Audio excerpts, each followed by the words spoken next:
Hello and welcome. In today's video, we will introduce two concepts that are vital to understand, not just if you want to grasp the fourth way tradition, but that are an important part of the shift that is taking place on the inside if you're going through a spiritual awakening. This is the difference between inner and outer considering. This is ultimately about interacting with the world and other people in a functional, smooth way and making our own lives better in the process. We do this by a shift in perspective when it comes to how we view our relation to other people and our interactions with them, which will in turn change how we speak and behave towards them. In the fourth way tradition, considering is divided into two distinct types: inner considering and outer or external considering. Each plays a significant role in the psychological and spiritual development of a person within this system, which aims at awakening and self-remembering. Understanding these concepts is crucial for anyone engaging in this work, as they reveal the subtle yet powerful mechanisms by which we interact with others and ourselves. Inner considering refers to a preoccupation with oneself, particularly in relation to how others perceive us. It is marked by a constant concern with one's own image, status, and the opinions of others. This type of consideration manifests as a deep identification with what others think about us, leading to feelings of being underappreciated, neglected, or wronged. This is also related to being identified with the ego persona.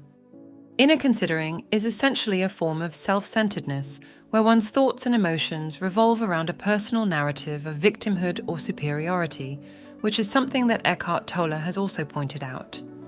This focus on self often results in feelings of resentment or a sense of injustice, as one constantly measures their worth against the reactions and behaviors of others. The problem with inner considering is that it is entirely subjective and based on identification. It keeps one trapped in a loop of self-concern and hinders genuine self-observation and growth. As long as a person is engaged in inner considering, they are not truly present or conscious. Their energy is consumed by imaginary dialogues and emotional reactions that reinforce a false sense of self. It is important to realize that inner considering usually happens on an unconscious level, and it takes a fair bit of self-observation to start noticing these processes in oneself. And even when you've started to become aware of this, you will still notice how your thoughts drift back into familiar patterns all the time. On the other hand, outer considering is fundamentally different. It involves a conscious effort to take into account the feelings, thoughts, and situations of others. Outer considering is not about manipulating others or merely being polite. It is about genuinely understanding and responding to the needs and conditions of those around you, often at the expense of your own immediate preferences. This requires a degree of self-remembering, a state where one is aware of oneself and others simultaneously. Outer considering can be thought of as a practice of empathy and tact, where one consciously decides to adjust their behavior in a way that is beneficial not only to oneself, but also to others. It is a deliberate act of putting oneself in another's shoes, understanding their perspective, and acting accordingly. This kind of consideration fosters harmony in relationships and can prevent unnecessary conflicts. It is an expression of self-control and a higher level of consciousness because it requires that one steps out of one's usual self-centered mode of operation. It is worth pointing out that this is not about becoming a people-pleasing doormat.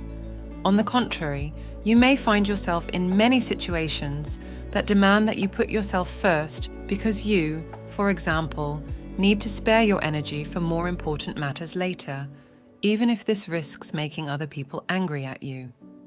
Outer consideration is not about always sparing other people's feelings and making them feel good.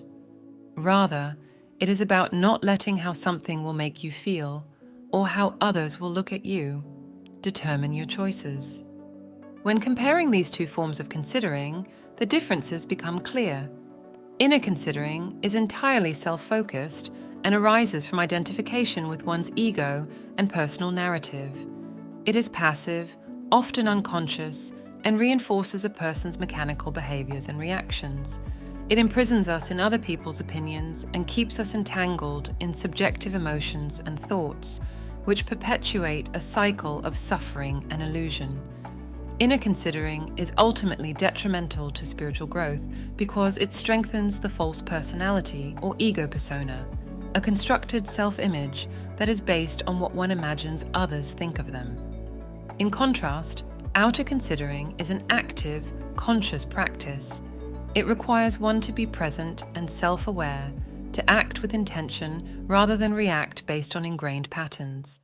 Outer considering is aligned with the goal of self-remembering, as it helps to diminish the influence of the false personality by shifting the focus from oneself to the needs of others.